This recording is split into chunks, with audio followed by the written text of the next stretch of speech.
Welcome to TOEFL Listening tutorial.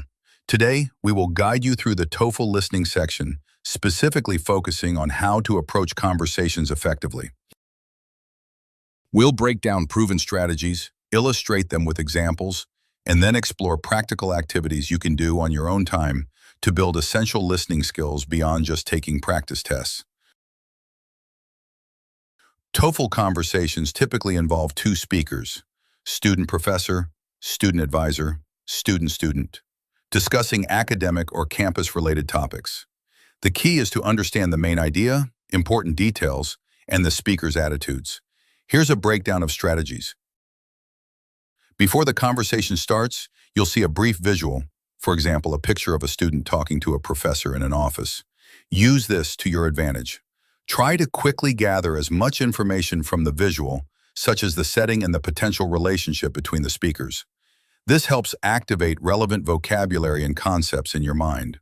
For example, if you see a student at a desk with books and a professor standing, you can anticipate a discussion about coursework, assignments, or academic advice. If the visual shows a student talking to someone behind a counter in a bright open area with signs, you might expect a conversation about student services, registration, or financial aid, and so on. Second, as the conversation plays, don't just passively listen. Be an active participant. Mentally or quickly jot down notes on who are the speakers?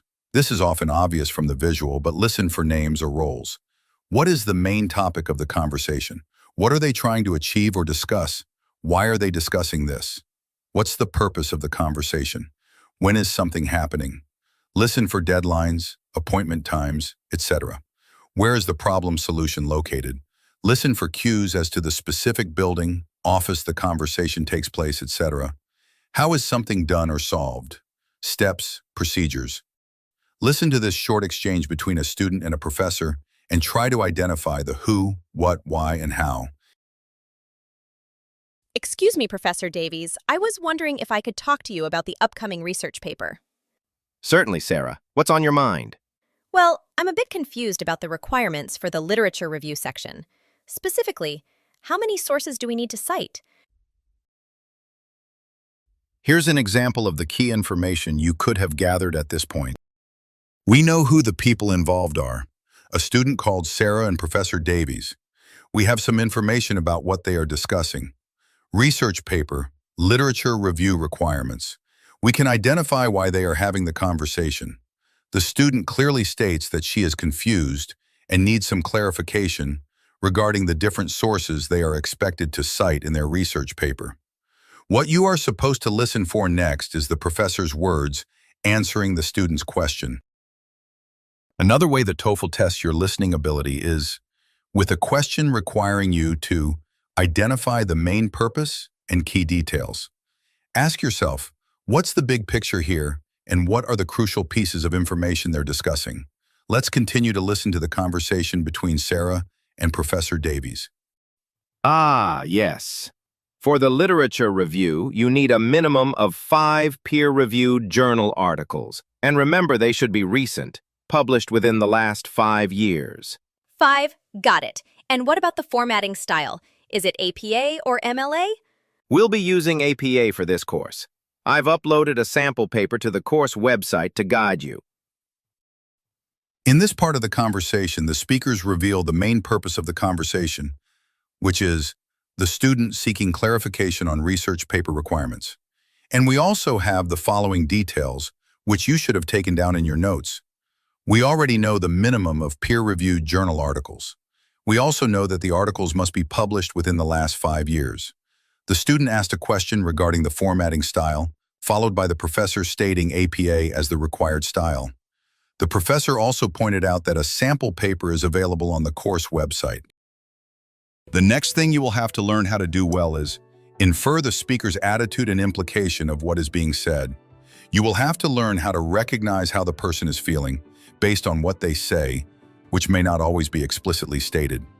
Pay attention to tone of voice, intonation, and specific word choices.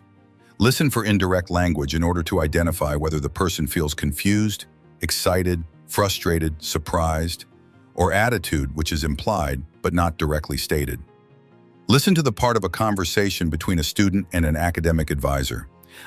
I submitted my essay yesterday, but I just realized I forgot to include the bibliography. Oh dear. That's a pretty significant oversight, isn't it? The deadline was strict, and late submissions usually aren't accepted. Ugh, I know. I'm just so stressed with all these deadlines. The advisor's "oh dear" and "pretty significant oversight" tells you that this is something the student should be concerned about, or they may possibly be trying to show a kind of disappointment in a way. On the other hand, the student's sigh shows frustration or resignation. And also, the professor indirectly implies that it's unlikely the student can resubmit or get full credit given the strict deadline. This is the kind of language that will give you hints as to the speaker's feelings, attitudes, or indirect meaning. Moving on to our next tip. Recognize organizational patterns. Conversations often follow predictable patterns. Here's your strategy for mastering this. You want to listen actively for cues that indicate a specific structure. What kind of structures am I talking about? Let me give you a few common examples you'll encounter all the time. The classic problem-solution pattern. You'll often hear someone describe an issue. Maybe they're stuck on a project or they've got a technical issue with something. Once you recognize this pattern, you should tune in to hear the proposed solution. So when one person says, "Ugh, my laptop keeps crashing," that's your cue that the next part of the conversation will likely revolve around fixing that crash. Another common pattern you'll encounter is the request response. For example, someone says something like, "Excuse me, I was wondering if you could tell me how to access the library's online journals from off-campus." Once you hear that clear request for information, your brain should immediately shift to anticipate a response. The other person isn't just going to change the subject.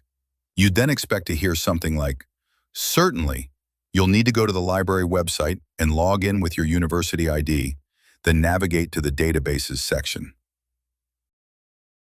Another pattern is statement and elaboration. One speaker makes a general statement and the other speaker, or the same speaker, provides more detailed information or examples to clarify or expand on that statement. For example, one student makes a statement, "The university is really emphasizing student wellness initiatives this semester."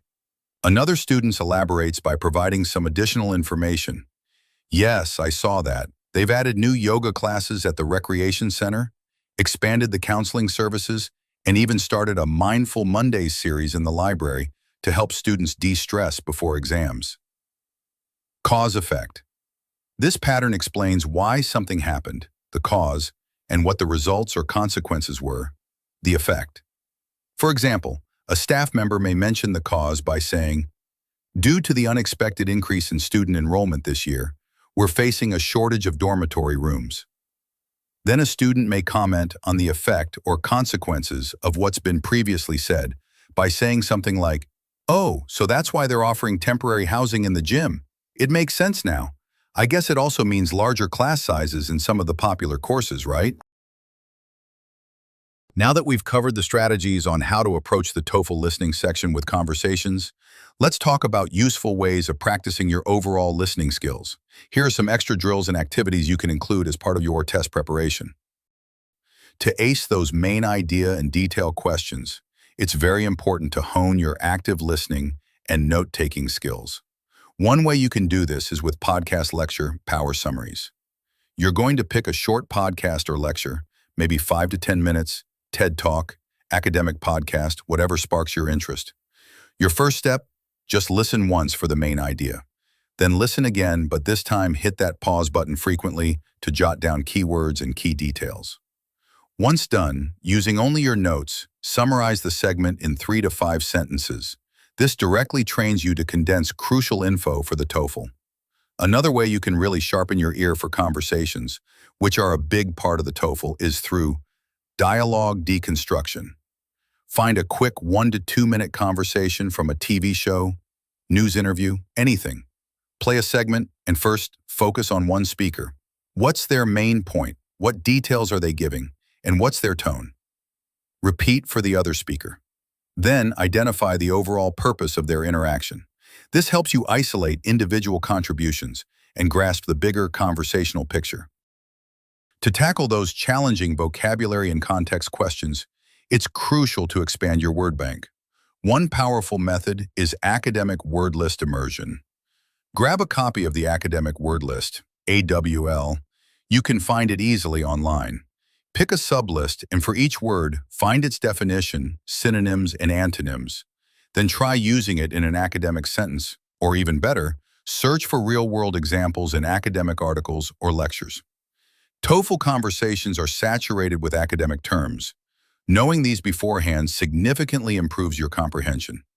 Another highly effective way to build your understanding of various topics in associated language is topic-specific listening.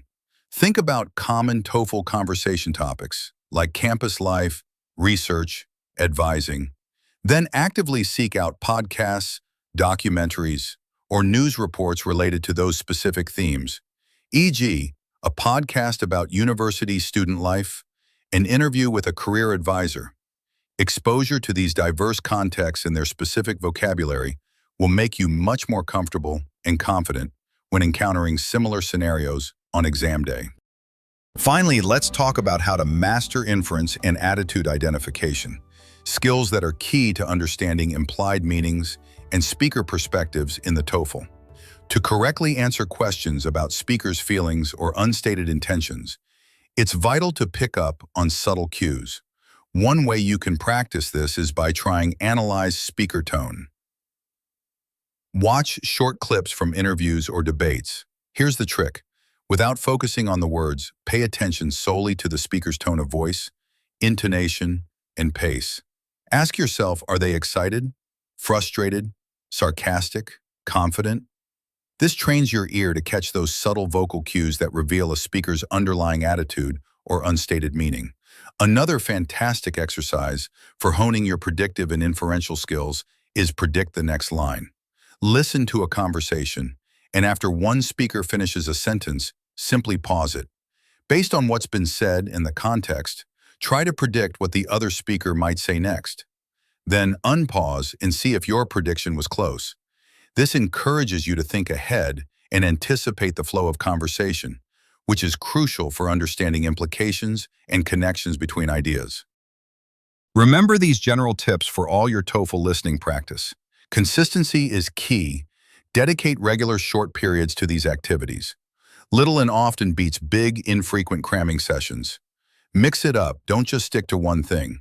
Vary your practice to keep it engaging and target different skills. Review your mistakes. When you take practice tests, don't just look at the correct answers. Go back and re-listen to the sections where you made mistakes. Try to dissect why you got it wrong. Don't be afraid to re-listen. In real life, you can ask someone to repeat themselves. While you can't on the TOEFL, you can re-listen to practice conversations multiple times to thoroughly understand them. If you found this video helpful, don't forget to subscribe to our channel for more TOEFL tips and tricks. Thank you for watching. Good luck and happy studying.